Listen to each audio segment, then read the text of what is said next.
known for judgy people, strange words, ancient stories, confusing rules, and a members-only mindset. This is why I stayed away from the church for so long, but it's not supposed to be that way. I'm Jill Devine, a former radio personality with 3 tattoos, a love for a good tequila, and who's never read the entire Bible. Yet here I am hosting a podcast about faith. The Normal Goes a Long Way podcast is your home for real conversations with real people using real language about how faith and real life intersect. Welcome to the conversation. Welcome to episode 8 of Normal Goes a Long Way. I am your host, Jill Devine, and it's been a while since we've heard from Mr. Ryan Pfendler. Welcome. It's been some time, and the reason why, you got married, so I let you off the hook for a little bit. A small thing, a small but important thing, but best day of my life. So yes. So I said, I will let you take a little break and have you come back to talk about some hard stuff. Actually, I don't know if it's too hard because I don't know, I'm confused by it all. And so that's why I'm hosting and interviewing Ryan today. I want to talk about Christmas. So I'm not great with math, but I believe that on the launch of this episode, we're 11 days from Christmas, December 25th, Jesus' birthday. And with this faith journey that I'm going on, I think most people who have a little bit of background of Christianity know what Christmas is. I know what Christmas is. It's Jesus' birth. That's when we celebrate Jesus. And, but what I didn't know is that it's not really Jesus's birthday. Like not my birthday, which is April 10th, or when's your birthday, Ryan? May 16th. Yeah.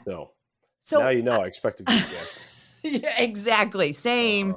I was talking to one of our friends and coworkers about Christmas. This is all happening last year. This was, keep in mind, the last year was my first year as a church worker. So not only was I learning things from the back end of helping get ready for such big services, but then I started having some more questions. And so I was talking to our friend Kellen, and we were talking about Jesus and the birth, and who knows what question I asked, and it led to this conversation of, well, really, we don't know that it's December 25th.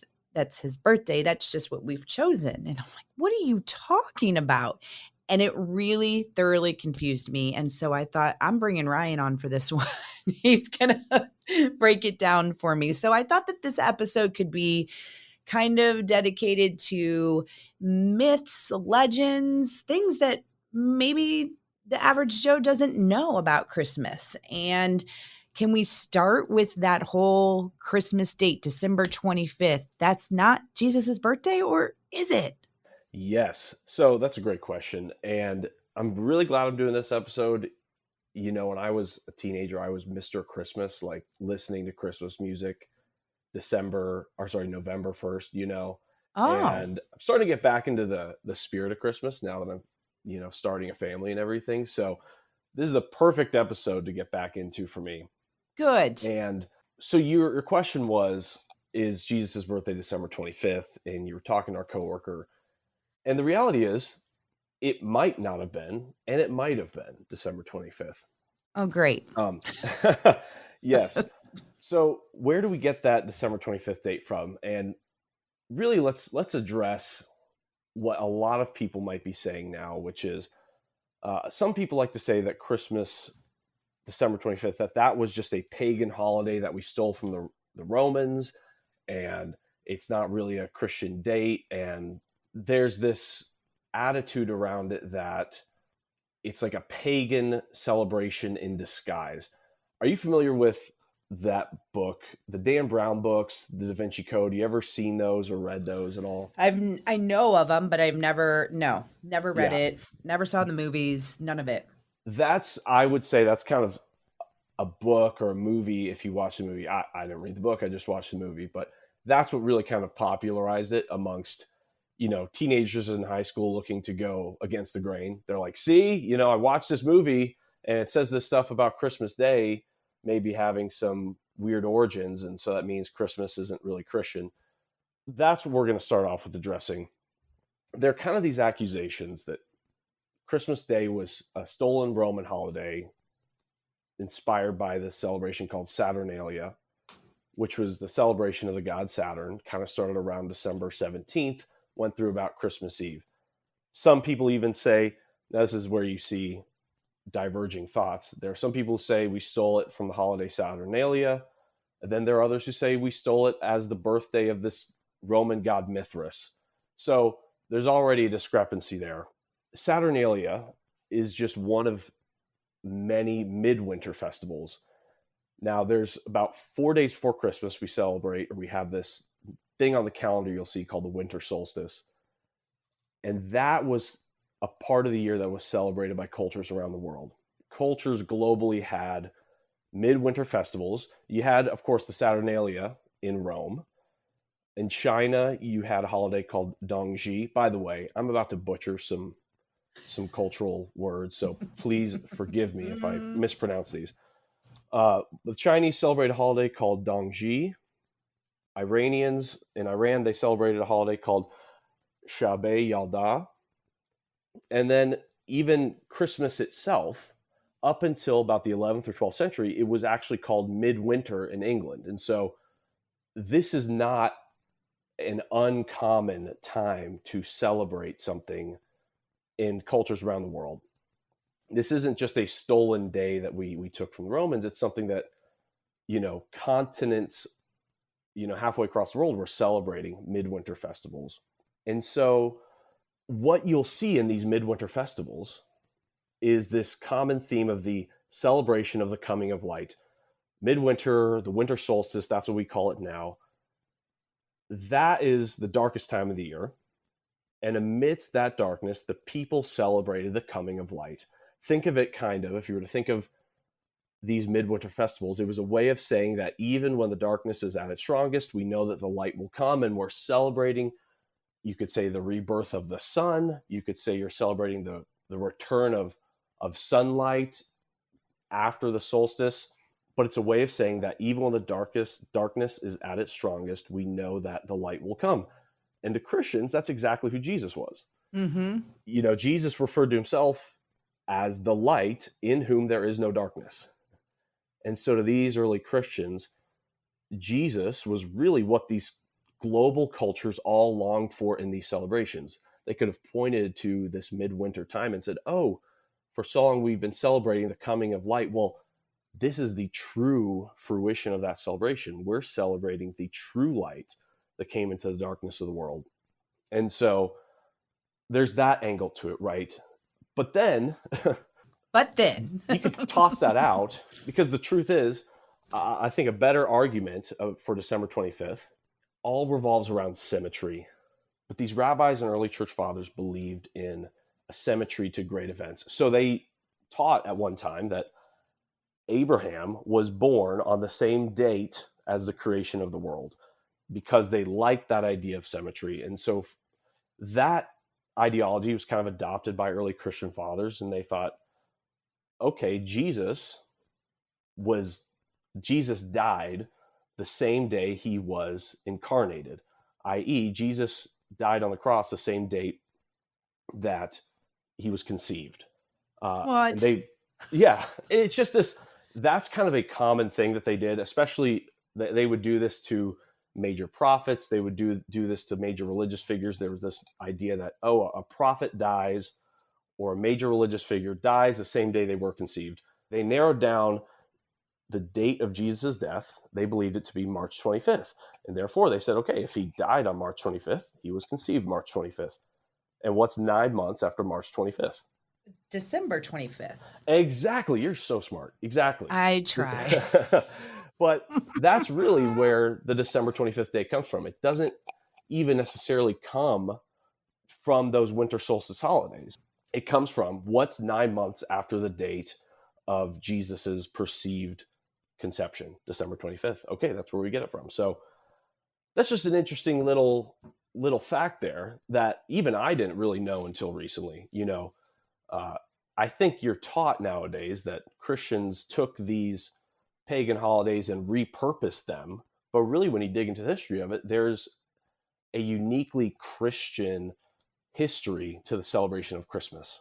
Well, then who came up with the name Christmas? Now, in England, it was called, Midwinter. I'm not a proficient in Old English. I believe they pronounce it midden winter.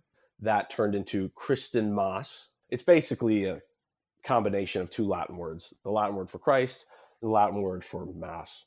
So that's where Christmas comes from. I like the whole idea of these winter celebrations and this, the dark and then coming to the light and having that. Like that makes sense. Like that is some good stuff there. I don't even know the right words. Like that, it just makes sense. The conceiving or the dying and the conceiving, I can't go there because it's super confusing, but I can appreciate like the day and then the 9 months later, whatever. The Christmas part, and that's what I've always thought about when you say Christmas is Christ. Mm-hmm. And a little fun fact, I don't even know if this is a fun fact, but I remember, I don't know, probably 20s or whatever, that I kept hearing over and over, and maybe people still talk about it, but stop taking the Christ out of Christmas. And that if, for example, if you abbreviate Christmas like with an X and then say MAS, that you are taking the Christ out of Christmas, and that's wrong. And like to this day, I will not abbreviate Christmas. Or if I do, I'm like, I'm so sorry, I just ran out of room or things like that. So that's where it became confusing for me because I'm like, wait a minute, Christ is in this word. Yeah. And I kind of was taught the same thing until I took a Greek class in college. And I could be off on this, but what I learned over the years is actually the first letter of Christ's name in Greek is the letter chi, which if you were to look it up, you could spell it CHI, or if you were in a fraternity in college, you may have been or in your case, a sorority, you may have been in one of these that had the letter chi in it, but it's shaped kind of like an S or like an X. It's got like a line and then kind of a squiggly line through it. It looks almost exactly like an X.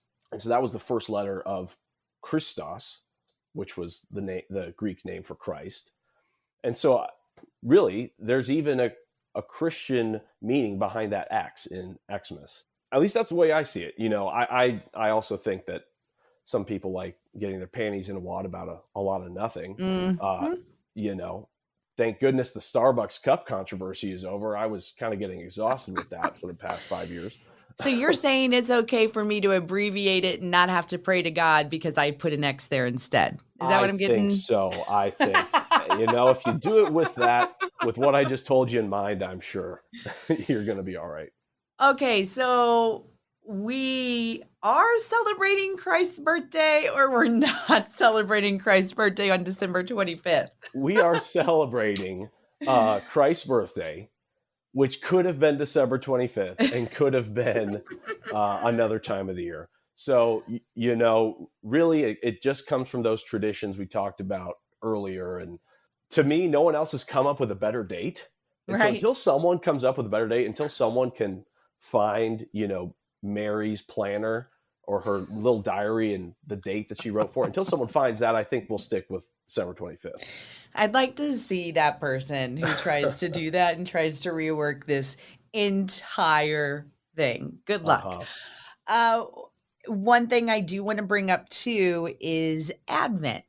So a lot of people, and I just think that this is one of those things that sometimes you just grow up with it, or you just hear it over and over and you just go with it and you don't really know what it means. And so there's Advent calendars and there's Advent church services. And I had to look it up last year because I thought, okay, well, I'm now working for a church. I should probably know what these Advent services are. And I just want to make sure that the way I am saying it is kind of well, you're the expert. You can help me. That Advent, basically, it's leading up to something great. Mm-hmm. Is that really the gist of the meaning behind Advent? I believe what I've read on it is people aren't even necessarily sure where they can pinpoint the start of Advent. I believe they know that it started around 480, but they don't really know the exact origin of it themselves. But it essentially is, as you said, this waiting period of, you can almost think of it like maybe commemorating the wait between when Mary discovered, or when she was, the angel came and announced, you're going to have a baby. It's kind of maybe celebrating that waiting period between the Annunciation, and which is that conception time, and the actual birth. Again, you could even tie it into that coming of light into the darkness, right? We're in a dark time of year, and we know that the true light is coming into the darkness of the world. But I really think, there are some who even say that the whole point of Advent is to just build anticipation. Yeah, I did read that. Mm-hmm. Yeah, which, hey, you know what? I'm okay with it. A couple extra candles at church, if you got those there, not a bad thing. I will admit, though, that's about the extent of my knowledge to the history of Advent. Okay, before we wrap things up, anything Christmas related that you think that I should know, the listener should know? I mean, in all honesty and not joking around, this is a very important day to many, myself included. This will be the day that, at least in my household, we celebrate Christ's birthday. But I just wanted to see if there was anything else that you wanted to add. Yeah, don't be afraid to celebrate it, and don't be afraid to go all out for it. It's good to be kind of in this season of preparing and your heart and your mind for the coming of Jesus. And if you want to even emotionally put yourself in the position of Jewish people from 2000 to 2500 years ago, that's kind of the position they were in. How familiar are you, Jill, with what happened between the end of the Old Testament and the birth of Jesus? I think you can probably answer that question for me. Well, have you listened to this podcast? right. Well, I wanted to give you the chance. Oh, thank you. But you really had, we talk about Advent, that's about 4 weeks of waiting between the start of Advent and the actual day of Christmas. Well, the Jewish people, the Israelites, they had about 500 years of waiting. So when you look at the Exodus, you see, let me not jump myself. At the end of the Old Testament, you get the Jews coming out of an exile in the country of Babylon. They've been released and brought back to, they're allowed to go back to Jerusalem. They've been in captivity in Babylon for about 70 years, and then they come back to their homeland of Jerusalem. Now, that might sound like a parallel, or might sound very similar to the book of Exodus, where you see the Jews, the Israelites, released from their captivity in Egypt, and they come back to the promised land of Canaan and Israel and Jerusalem, in that area that today we call the Levant. Well, if you're a Jewish person in 500 BC, during that release from Babylon, you might say, oh, this is just like, back in the Exodus, right? They grew up with the stories of Moses and how they were led out of their captivity in Egypt, and the Israelites come back to the promised land, and they conquer all the opposing peoples. They develop a strong kingdom. They've got great leaders under Moses and Joshua and King David, and maybe some of those popular names you've heard about in your Christian learnings before. Well, when the Israelites come back from their captivity in Babylon, it's not quite the same thing. They don't have the leaders like they did back then, and they don't establish this strong, independent kingdom like they did under Moses and David. They're still subjects to the Persians. And then not long after that, around the 330 BC, Alexander the Great comes in, and for about 150 years, they're subjects to the Greeks. The prophets, while they're in Babylon, were saying, you're going to come home and things will be restored and you're going to be this great, awesome nation again like you once were. Well, for the first few hundred years, they're looking at themselves like, what happened to these promises of a great restoration? And they're under the authority of all these opposing governments. They eventually, long story short, they win their independence in something called the Maccabean Revolt. They gain independence for about 100 years. And then the Romans come in and conquer them again. And so if you're a Jewish person in 1 AD, you're looking at some of those prophecies and like, you might be wondering what happened. God said he was going to restore us. And God said he was going to make us a great people again, a people that the world looked to. And it's been 500 years and that's not happening. Well, what they didn't realize was that the person they were waiting for was Jesus. They weren't waiting for a conquering king who's going to make them a great country. They were waiting for the King of Kings, the Son of God, Jesus, who saved the whole world spiritually, right? It was a spiritual restoration that God was talking about, not a physical one. And so when Jesus comes, he comes at a time of anticipation, maybe even a time of disappointment, of people wondering what's going on with these promises that God made to us. Is God really going to fulfill these promises that he made about restoring us? And the answer is yes. It didn't come the way they expected. It came in a much better way. And so during the season of waiting for Christmas, try to put yourself in the shoes of those people. Put yourself in the shoes of the world that Jesus came into.